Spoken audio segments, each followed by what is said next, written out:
Welcome to the Manufacturing Shakeup.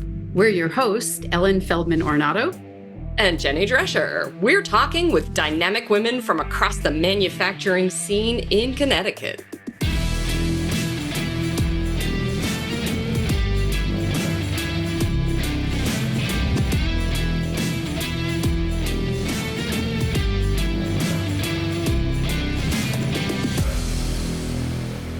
Hey out there in Connecticut manufacturing land. Welcome to the Shakeup today. Have you ever thought about HR and said, wow, boring land? It's just not what we think of when we're thinking about innovation, right? We think about innovation, we think technology, we think AI, we think all this stuff that's about tools and people and how things get built. But today's guest is an HR innovator. We are so stoked to have Jen Anderson from Whelen Engineering with us, HR innovator at large. Welcome to the Shakeup, Jen. Thank you. Glad to be here. So I'm so curious about so many things that you have been doing at Whelen the last several years that you've been there. But I want to hit a super important question right away, which is we know that part of what Connecticut is out for is to fill our workforce, fill our manufacturing workforce. And there are a lot of great strategies afoot to do that. And one of the things we look at is our Office of Manufacturing looks at what is the national number of women, for example, working in manufacturing. And then on average, it's 30%. But Whelen, you recently had some research that showed that you are at 39%, which means that you are winning at this workforce game. What are you doing? Well, first of all, I love that I'm an HR innovator. That's going to stick, I think. I'm going to bring that back to the office. But I think it's a combination. I don't think it's a one thing. I think there's a lot in the culture that invites differences of thought, differences in experiences, differences in needs to work well for the individual. So I think it's a lot in the culture that we have, which is hard to define, right? That's a big kind of ambiguous thing, but it needs to be inclusive and welcoming, and not in the catchphrasey way, but in the real kind of way. Yeah. So we have an environment in which we have a kind of longstanding employees. We have long tenured employees. We have a lot of people who are their mothers there and their sisters there and their cousins there and their neighbors there. And by the way, they just also referred some other people. We have a wonderful, rich history of people bringing people in. And so I think that helps too, because we understand the totality of the person's experience and what their lives, we know when someone's child is sick. We know when, somebody's going to need some time off because of something. And it's the kind of environment where we say we're all in this for the long run. And so, so you do what you need to do to take care of the people. So it's not really one thing I can name, it's not a program or anything. It's actually much less formal than that. I think it's just really having the people at the center. And people feel that, they know that. So it's really, because there is no magic bullet. All right, as they say in I don't know it. werewolf movies, right? There's no one single thing, but it's this combination. But I love that the heart of that is what is the people-centric lens on solving our workforce issues in this space. That seems like an awesome starting point. Yeah, I'm curious, Jen, in terms of like, how do you assess where people are in terms of how they feel about being in your space? Like, what mechanisms does Whelen use and employ to keep your finger on the pulse of how employees are feeling about being employees of your company? Again, I think that's probably not one. If you do just one, you're not going to get it right. So I can say we do the standard one, which is we do the employee engagement surveys. We've just started making that a regular thing. Prior to that, we had done kind of sort of a more informal surveying, but we now have a formal mechanism and some good science behind it and some good recommendations. When we find things that would be helpful, we are able to introduce them through that mechanism. We also do informally, that walking around, particularly in a production space, when you might not have an opportunity to bump into someone, in a meeting, or other setting, the walking around the production floor is really, really important. That's something that our leaders employ all the time and is very, very valuable. I think another piece is the importance of the leadership role and trying to help leaders to be there for their employees. And so that involves both, having that expectation of them. In other words, we're not necessarily looking for that leader just to make X many widgets, or, for his or her team to make X many widgets, but really, what are you doing to take care of your people? Well, you also just said something really interesting. What I just heard you say was, I want to help leaders be there for their people, which is not a typical, I mean, everybody says, well, a leader's job or a manager's job is supposed to be there for their people. But we very rarely hear somebody say, I want to make sure that I help my leaders to do that. Usually that pressure is put on the leader. Well, make sure you do that. So leaders need as much support as anybody. And that's part of where I can see on display where HR innovator, that is now your official title, by the way. I dig it. I dig it. Yes. But that is an innovative point of view on HR. Is my job, traditionally there's been, I know I've worked in the past in places where there's this sort of push-pull for HR professionals in any sector where they're trying to represent the people, they're trying to represent the best interests of the company. You're always in the tug of war about what's right for everybody. But this beautiful note around, let's make sure we're taking good care of our leaders, which is how I'm translating that. To, if we take good care of leaders, then leaders take good care of workforce. And that's a very refreshing lens to actually hear somebody say. I wonder also, engagement surveys are another thing that usually make people run for the hills. I can't tell you how many times we've heard stories where people were saying, yeah, engagement, schmengement, and why do you care? Why are you asking my opinion? But I think it sounds like you've done some things differently. What have you done differently on that front? And what are the results you're creating because of it? I love that question because we've been very deliberate actually in our approach to reintroducing engagement surveys. The engagement surveys were done a few years ago, one that predated me. And I think from that, the leadership at that time learned enough to know, there's some things we need to know more about. And I won't say that was entirely the reason for, but it was around the same time that a number of us were brought in who maybe had some different experiences that could kind of help fill some of those gaps.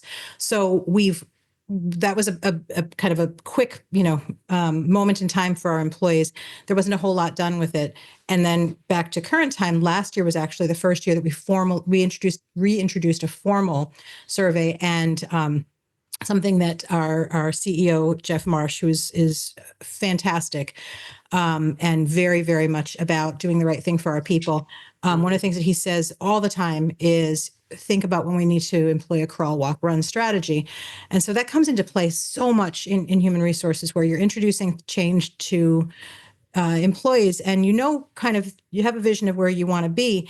But if you can be brilliant, but if you drag them along, it's not going to work. It doesn't matter whether you were right or not. It's irrelevant. You have to help people and remove obstacles and meet them where they are. So with our engagement survey, what we did when we reintroduced it is we made it as minimally scary as possible. So we had some people going into it who were using the words like witch hunt. Sure that they were going to be personally identified and they're definitely going to get let go because of something that they say. That's no different from other organizations that I've worked at, but it was a little more, I think, here, the sense that there was more personal here.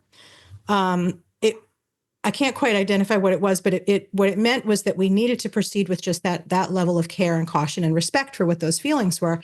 And so what we did, and any other HR professionals who've done these know that there's a whole lot of stuff that happens behind the scenes where you're attaching demographics. So you can understand all of the stuff that employee 60792, who doesn't actually have a name in the survey, but in the background does have age, gender, tenure, all of those things. Right.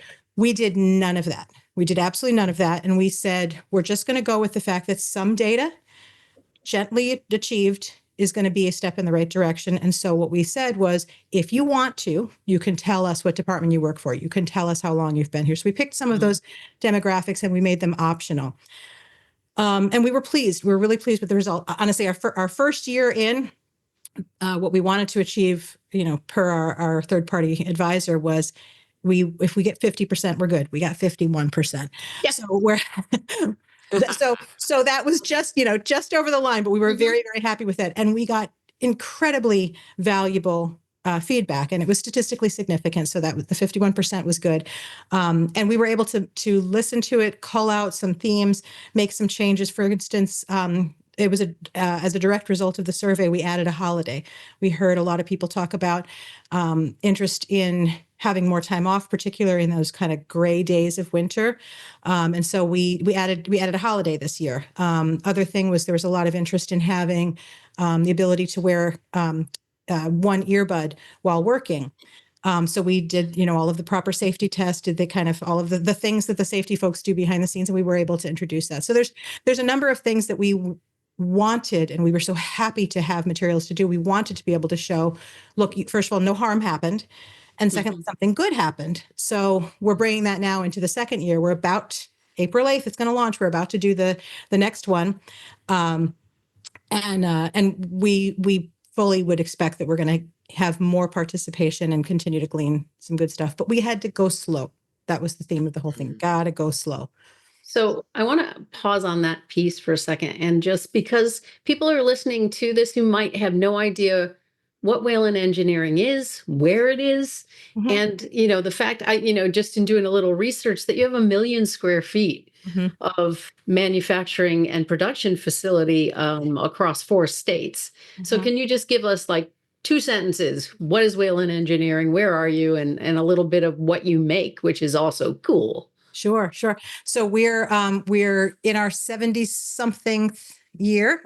We're between 70 and 75. I can't do the math right now in my head, but we are a family-owned company with its origins and headquarters in Connecticut.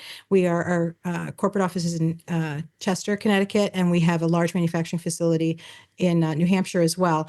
And so what we do is we engineer and manufacture the lights and sirens that you see on many police cars, fire engines. Yep. So that means that we are actually literally creating, the light bars that you see on the top of the cars. And so our passion is saving the lives of first responders. So that creates a real common source of pride for our employees, and it really drives us. We know what we're there for, and it's clear, and it makes a lot of sense to us. Wow, I can only imagine what that must be like for employees to be able to have something like that, where they say, "This is what I do. This is what I get to make." I mean, that is potent, right? Whether you're pulling over to let an ambulance by or you're getting pulled over, that light bar was made right here in Chester, Connecticut, in all likelihood. Yep. That's very cool. Yeah, you hear employees all the time. As longer I'm there, the more my eyes are being trained. But you hear employees who have been at the company for a long time. They'll see a car go by and they go, "Oh, that's a this model. Oh, that's a this model," and that's because they care and they notice and they're so proud. And it's fun. It's fun. They really. There's a passion about what we do. Right. And I wonder about that in terms of all of the series of practices that you've brought into HR and into the company as it's grown. I'm sure that the innovative approaches you've taken in HR have spilled over into other areas of how the company works. I mean, and innovation and adaptability as a way of thinking and a way of looking at your work, it's a contagious condition. We're doing something a little different. We're catching fire with creating different results. What are some of the innovations that you've seen since you've been there? In like, where do you think it's catching fire? Where do you think this innovative, advanced way of looking at things is catching fire inside the workforce? Boy, that's a tough question, because the premise sounds like I might be the origin of it, and I don't believe that at all. I think that there's I'm so fortunate fortunate to be part of a really, really strong senior team Mm-hmm. who we work together really well. And that idea of thinking of things in another way, of checking ourselves, of stepping back and saying, wait, does that actually match our values? Does that actually match what we what we want to achieve? That's something that is part of the whole senior team. So I'm just lucky to be part of that, I think. Yeah. So that's kind of a hard question to answer, because I feel like it's a little bit infused in everything that we're doing. And the idea of innovation, I will say that's been a conversation quite a bit. I mean, always it's part of who we are, but it's quite a bit lately in terms of really trying to hone some of our practices. So I would say the idea of us being able to find innovation anywhere, that anyone in any role may have an innovative idea. We're trying as much as we can with our practices to encourage that and to recognize that. Part of that, I will throw in a little HRE stuff that that I'm pretty passionate about, that we've been infusing into some of our leadership training, is the idea of psychological safety. You cannot have an environment in which innovation actually will flourish if there isn't a feeling of psychological safety, that one may be able to say something and may make a mistake or may not be the idea that's chosen, and that they still but it was still safe to say that. So Right. it's hard to point one thing. I think it's something that we are trying to infuse in everything that we do. Right. Yeah. And that's so powerful, because so it sounds like really part of what's happening there is that the anyone can be an innovator is really coming from both the top and the ground at the same time. So having it be baked into that culture, I'm guessing that's been a value inside the organization for a long time. But I love this idea of signposting to leaders. This is what psychological safety looks like. And if we want people to develop and we want people to innovate, here are some of the practices that we need to be engaging in to make that happen, because that's not at all obvious. It requires digging in and having conversations with leaders about, how am I showing up today? Right? What is it? I'm sure that we're all not fans of really boring, stupid advice like be yourself. I mean, what does that even mean? Right? Be yourself. But what does that look like in practical application? I hate that kind of advice. But something like, be okay with it when someone speaks up, and maybe you agree or don't agree with what they say, and respond in a yes andish kind of way would be how I would teach that if I were, in your kind of position. That's how we build that psychological safety. And I think that's a super important note for all of our friends in Connecticut who are out there in the field trying to innovate, trying to figure out, how do we solve our workforce issue? How do we keep up with technology? The root of that really is about helping people feel safe inside in all aspects of their work. That's a big deal. So we could do this all day, but I've got a page full of shakeup factors from Jen Anderson today. So, friends, shakeup factor number 1, when you're looking at how you are leading and you're looking at whether you're leading or not, is your general approach to your work one that is human-centric? Because anyone can be human-centric. Whether you are a leader or not, you can be human-centric in how you're approaching your colleagues, your coworkers. We all have different needs. Humans have differences and needs, and there's room for all of those in our workplaces, no matter what our role is. Shakeup factor number 2, for those of you who are managers and leaders, what is the support you need to feel like you can be a supportive leader and manager for your people, right? As a leader and a manager, you get to be supported too. And your best option for being able to support the people that are your direct reports or the flock that you are shepherding is to make sure you're including you in the mix. We hear that from lots of leaders, and it's a really important reminder. And then shakeup factor 3 is, I love this idea of remembering in anything we are trying to do, whether it is a small change or a big change, crawl, walk, run, go slow, go easy, be gentle on ourselves, be gentle on one another. be gentle on the idea. Working always as if everything it needs to happen in a New York minute doesn't really serve us at the end of the day. So, Jen Anderson from Whelen Engineering, this has been an absolute pleasure. I learned so much from you today. Thanks for joining us on The Shakeup. Thank you. This was fun. The Manufacturing Shakeup is sponsored by the Connecticut Office of Manufacturing, produced by Maselli Productions and Gale Communications, and hosted by the Boulder Company.